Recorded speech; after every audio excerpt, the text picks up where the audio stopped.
Welcome to the HCI family of podcasts. We're your source for personal, professional, and organizational growth and development. We share our own original research, explore industry trends, and interview executives and thought leaders from across the globe. Join us for practitioner-oriented content around all things leadership, HR, talent management, organizational development, and change management. Maximize your personal and organizational potential with the HCI family of podcasts. Lida Citroën, welcome to the conversation today. Thank you. I'm excited to be here. It is a true pleasure to be with you. You're joining us from Denver, Colorado. I'm south of Salt Lake City in Utah. And today we will be talking about your book, The New Rules of Influence: How to Authentically Build Trust, Drive Change, and Make an Impact. I love everything about that. I think influence, of course, is so essential in this world, in all aspects of our lives, certainly within the workplace, within leadership roles that we may have. And this idea of trust, if we're going to drive change, if we're going to make an impact in any role that we have, whether at home, in the workplace, in our communities, in society, if we're going to do that, it's all built on trust. Trust drives change. Trust drives impact. It's what relationships are built upon, and relationships are what drive those things, right? Relationships are what drive influence. And so I'm super excited to unpack this and have this conversation with you today. As we get started, I wanted to share Lida's bio with everybody. Lida Citroën is the author of The New Rules of Influence and is an award-winning branding and reputation management expert who designs and enhances the identities of executives, entrepreneurs, and thought leaders globally. As CEO and founder of Lida 360, Citroën is sought after for her knowledge of personal brand development, reputation management, leadership communication, and online positioning. Lida, anything else you would like to highlight by way of your background or personal context before we dive on in? I think what makes me a little different in this field is I spent 20 years in corporate branding. So the fundamentals of how we position and brand a company or a service or a product are what I bring into the personal branding space. So having that background, I think, is a little bit interesting. I'm also a LinkedIn learning instructor. And yes, I've authored 7 books. This is my latest one. And as a parent, you're never supposed to say there's a favorite child, but this one might be my favorite. And we'll talk more about that. Wonderful, wonderful. One of the first questions I want to ask you is in relation to the book generally. I ask this usually of all authors. Books are labors of love. They take a lot of time and effort. Generally, authors, have very diverse backgrounds, and especially if you're not like a full-time author, like a trained writer who that's what you do your whole career.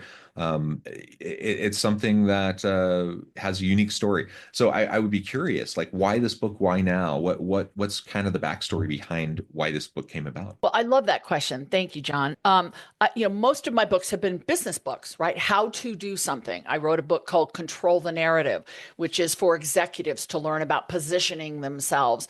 And it also includes a section on reputation repair, which is the only book on the market for individuals. I've written books for the military because that's a passion project of mine, to help people know how to transition out of the military. And I've written one of my books is for people coming out of college that are looking at building their personal brand and jumpstarting their career. So I didn't necessarily want to write another business book. And I was approached by this publisher who said, why don't you write a book from your heart? And I thought, well, they've all kind of come from my heart, but they've been how-to books, right? Or more structured in business. And they said, write the book you think the world needs now. I mean, a small ask, right? And I started looking at patterns that I've seen over my 17 years of coaching executives and thought leaders and professionals in all sorts of industries in over 30 countries. And the one thing I keep running into is, how do we present ourselves? What is this executive presence model? And why does it not feel authentic? And that was such an interesting question I kept getting posed. So that really became the genesis of the book is executive presence, the way maybe you were taught, I know I was taught, still working? And is that what's driving influence today? And the more I Hmm. got into it, I realized it really isn't. We need to redefine this. It doesn't mean that, the classic books on executive presence and persuasion and influence, they still have a place in the world. But I think there's a lot of us who just never mapped towards it in a real Yeah. authentic way. So that was where the new rules of influence was born. Yeah, well, I appreciate that. And I appreciate you kind of connecting it back to executive presence. I have to admit, I never loved the kind of the old approaches to this idea of executive presence. I just felt I just always felt like it was just so old school. It's like the Mad Men show, right? That's Yeah, what. 100%. Thank Yeah, you. That's a perfect way to put it. That, that's the perfect way to put it. yeah, It's just so disconnected, so a different generation, a different time and place. And maybe it worked back then, and I still even think for back then, there's just so much layered onto that I think is, I would dare say, even inappropriate. Like there's stuff that I just think is problematic, and stereotypes and all sorts of things that I just think we need to get away from. And in this day and age, in this environment, in the modern world of work, I just don't think it holds up at all, really. And yet people still call to it, and people still point to it all the time as being like this beacon of like what people should be doing. And I think it's tone deaf, and I just don't think it's real and appropriate. And so every time I hear someone point to it, I just cringe, right. and I find it frustrating. So I appreciate you challenging it, and I appreciate you providing something that is more up to date and useful for this time and place. Well, and if you think about the pillars of executive presence, right? And I've taught executive presence. I feel a little embarrassed saying that. I've taught these pillars. It's you have to look a certain way, you have to sound a certain way, and you have to have gravitas. Hmm. And gravitas was always the one that tripped me up because, the research shows that HR leaders, executive leaders point to gravitas as an important ingredient in presence and influence and leadership. Yet, when asked to define it or teach it, we can't do that. So I'm like, well, that's not fair. We're saying you have to have this thing, but you'll know it when you see it, and we can't tell you how to get it. Right. And we have all these voices who don't fit the model, don't look like the poster child. So my question was, what are the rest of us going to do? I was brought up in a culture here in the corporate world in the US that you look a certain way, you sound, and then when it's your turn, you'll get tapped on the shoulder and you'll be able to speak, right? That's when you can have your influence. It's that old model of positional power, positional authority. I see this a lot coming out of the military, right? Mm. The rank and status. If you're not at the big kids table, then you're supposed to sit in the back and be quiet until it's your turn. And there's a place for that. I'm not shooting decorum and professionalism down, but if the person in the back of the room who may not have a job title that starts with a C has something really interesting to say that changes the game? Like we Right. have to start asking that. And we also see at the same time this confusion of executive leaders who are trying to find their voice and their heart's in the right place, but they're not the right person to speak on that topic. And so Mhm. that's getting tripped up. And then you get into the whole, cancel culture thing. It all kind of comes together. We all want to be heard. We all want to know we matter, but how we get there has changed. Yeah, yeah, absolutely. And it's we're shooting ourselves in the foot if we're creating an environment where only a certain set of people are allowed to speak because of their position. Right. That's like I think so. insanity. I think so. I think so because if you're trying to start a new initiative for an organization, and human capital is humans, right? You're trying to start an initiative. You're going to do the research. You're going to get the data, but are you asking the people who live in the community that initiative will be impacted by, right? Are you really getting in there? And then are you listening without judgment, or are you listening to confirm your own biases? So that's what I talk about a lot in the book. And the book is not a hard read, right? It's very conversationally written. People who know me said they didn't know I could be funny. And there's funny parts in the book. And I'm like, I thought I was always funny. Um, but it's not an academic heavy lift because this doesn't Yeah. have to be. This is just, gritty, practical ways to start speaking up a little bit. So, as we dive in further, I'd love to pick your brain on some of those elements that you think are just essential, like these pillars of starting to build trust. If we're going to develop these relationships, we Right. need trust, and that will help us to drive change, to make an impact. What are some of these pillars to building trust in this modern day and age, this modern environment? Well, I think that question maps to kind of the structure of how I lay out my thinking, which is Mm, why do you want to build trust and have influence? Where's that mm, coming from? Because we have to know ourselves before we can expect someone else to know us. Who do you want to trust you and have influence? Who do you want to influence? Who are your people?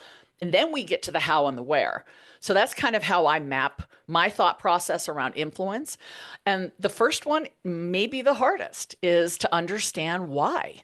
When we think of influence, oftentimes we think of influencers, right? People who are monetizing social media presence. But we have people who say, I've got this idea, this vision, this recommendation or solution that is just sitting on my heart. And I want to bring it forward. It's not about money. It's not about fame. It's about doing the right thing, right? So you've got people like that who are really clear about their why. But then I say, okay, do you have the courage to build influence around that? Courage is the first rule in the new rules of influence because courage doesn't mean you're not afraid. It means you're willing to work through it. And sometimes that person in the back of the room, the most terrifying thing you can say to them is raise your hand and challenge that position from the CEO or raise your hand and offer that idea. So it starts with courage and it includes things like being real. I talk a lot in the book about, we use this word authenticity. And I think we all use it without thinking, but authenticity is a tricky one for me. It's almost too popular. So I mm. use the word real. Because if I said, Yeah, John, be authentic with me, you'd be like, well, I kind of thought I was. right. But if I said, let's get real, or I'm going to be real with you, there's a different layer of understanding. And I think we have so overscripted our messages. We have so over sterilized our online presence and our bios and every. We've forgotten how to be real people. And real people are flawed and complicated. And we got baggage and all this stuff, just like the people who are going to follow us. So when we can show some of that realness and curate relationships based on that, I think that is where trust actually can start. But one of the things I'm not a fan of is going as far as transparency. Mm, So I believe we should be real and genuine.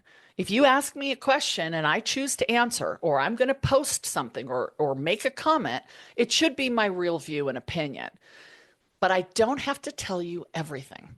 And I think we've lost that idea. And so there's this obligation online and in person that if I'm going to stand in front of you, it's open game.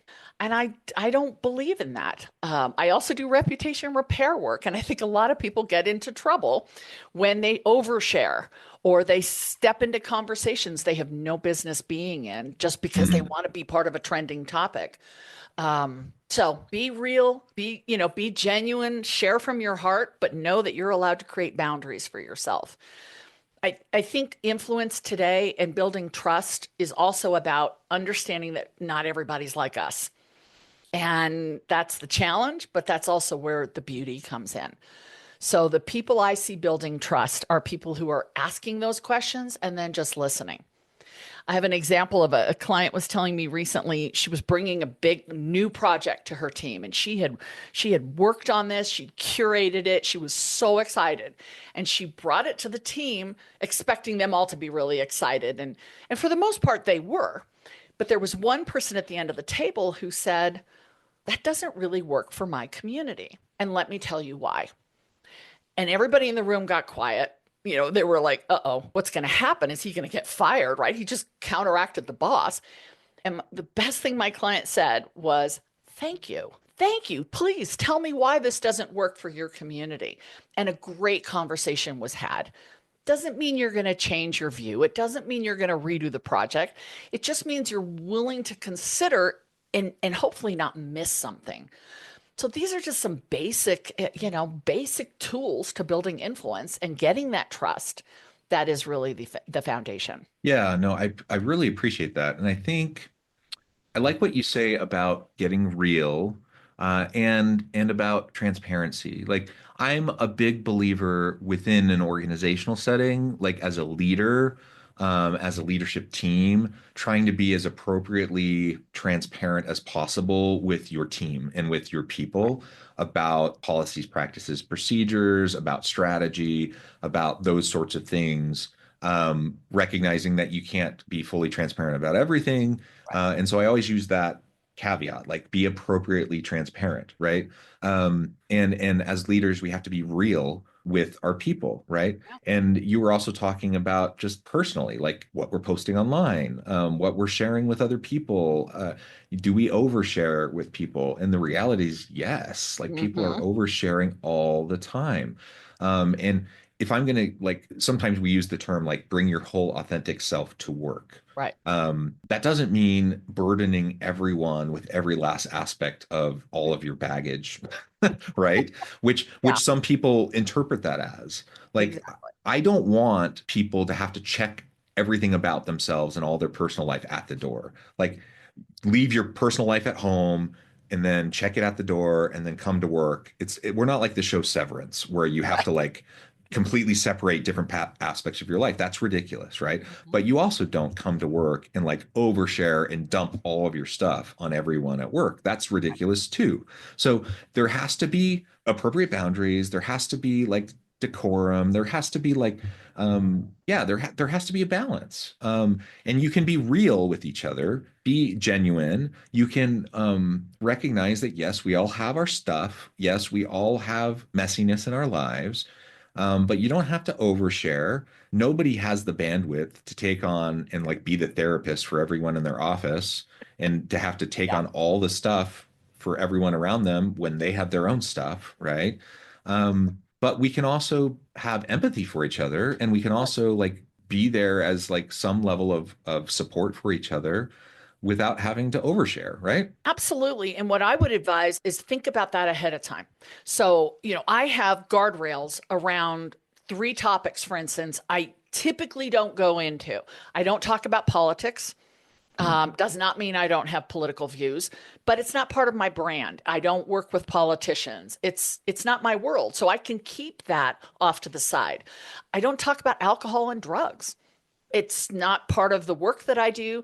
And I have clients that are in recovery. So, out of sensitivity to them, and because it really isn't relevant, you don't see me photographed with alcohol. I don't talk or comment on posts or join conversations around that. And then the faith one is a big one. Now, if somebody wants to talk about faith, I will go there with them. But I have clients of all different backgrounds and cultures right, and faiths. So it isn't how I coach, it isn't how I speak through. So I can keep these boundaries in place, and it actually makes it easier to share and be real because I know where the line is for me. And as long as I keep myself safe, then I can have a lot of fun and share different sides of my personality. And the good thing about boundaries is you can always change them. yeah, You have the right. I might decide one day that I want to talk about my favorite brand of Sauvignon Blanc. Whatever. I'm allowed to do that as a human being. But it's hard to do that in the moment. So thinking about it ahead of time. Some of my clients don't want to talk about the fact they have young children. That can either be there's perceptions that come with that. There's risk online that comes with that. I'm like, great, don't talk about it. You can talk about your family. You don't have to talk about the nuances. If you've got a spouse or a parent who's dealing with a health crisis, there's no social obligation to talk about that unless you want to. And it's all about being intentional and having that choice made ahead of time. yeah, yeah. Intentionality. I love that word. Yep. Intentionality is so important here. And You also mentioned the boundaries can shift, they can change. And the reality is, as you develop trust with those around you, they probably will change, right? They could. If I have a trusting relationship, mutual accountability and trust with people around me, and different levels of trust with people around me, yeah, I probably will share differently with those people, as I have different levels of trust. And that is normal, that is appropriate, and that's natural. Like I think we all tend to do that, right? Right. And so that makes perfect sense. And just to reiterate, I note the time we're nearing the end of our time. We're going to have to wrap up here in a minute, but just to reiterate, this idea of influence, Mhm. we all know how important it is. Mhm. I think many of us who aren't like naturally like super extroverted, outgoing, maybe you have this picture in your mind, like you said, you mentioned Mad Men, or you have this picture in your mind of like this commanding presence, Right. charismatic, like that executive presence. You may think, oh, I'm not that type of person to wield influence, or I'm not all about like power and influence, or like what's the Netflix show, the House of Cards, like Oh, political influence. Like you right. don't see yourself as like someone wielding that kind. Like we don't. It doesn't need to be like that, right? Like you Right. can have influence without position, power. You can wield influence through just being yourself, Yeah. through building trust in relationships, and being who you are, being real. And in fact, that is a very powerful form of influence. You There, don't there need to be are someone who others. you're not. Yeah, there are other steps I think that matter too, because just because you have passion doesn't mean you're the right person to take that message forward. So I don't want to send your listeners the wrong message that, it's just about being you, because there Sure. are protocols, there are processes, there are systems that we still have to work within. But they're not as complicated as I think sometimes we tell ourselves. And you mentioned the extrovert thing. The introverts have superpowers, absolute superpowers when it comes to influence. And I have so many examples of clients I've worked with who are not the most charismatic. I mean, they would say they have no gravitas, right? But boy, when they speak, it is so well put together and so thoughtful that the whole room comes to a stop. So it's not an extrovert introvert thing. It is very much about being consistent. It's very much about being real and truthful about who you are, but also knowing there's a right place and a right time to assert your influence. And thinking that ahead of time does make a difference. So I just wanted to jump in. Sorry to cut you off. No, no, absolutely, absolutely. Well, Lita, this has just been a great conversation. Again, I know at the time I'm going to need to let you go here in a minute, but before we wrap things up, I wanted to give you a chance to share with the audience how they can connect with you, find out more about your work, where they can find your book, and then give us the final word on the topic for today. Sure. My website is lida360.com. The book, and we have a fabulous page about the book on Amazon, but it's being sold wherever books are sold. It's internationally doing really well. There's an audiobook, a Kindle, whatever format you'd like.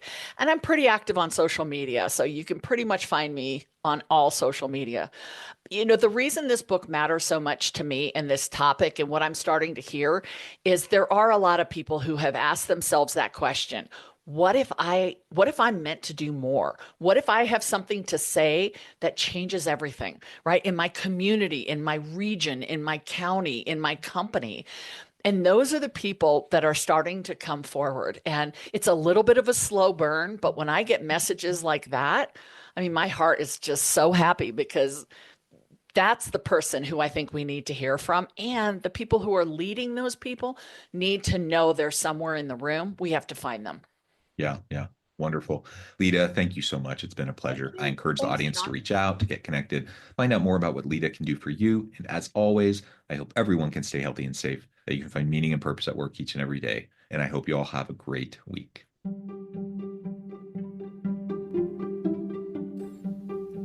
Thanks for joining us for this episode of the podcast.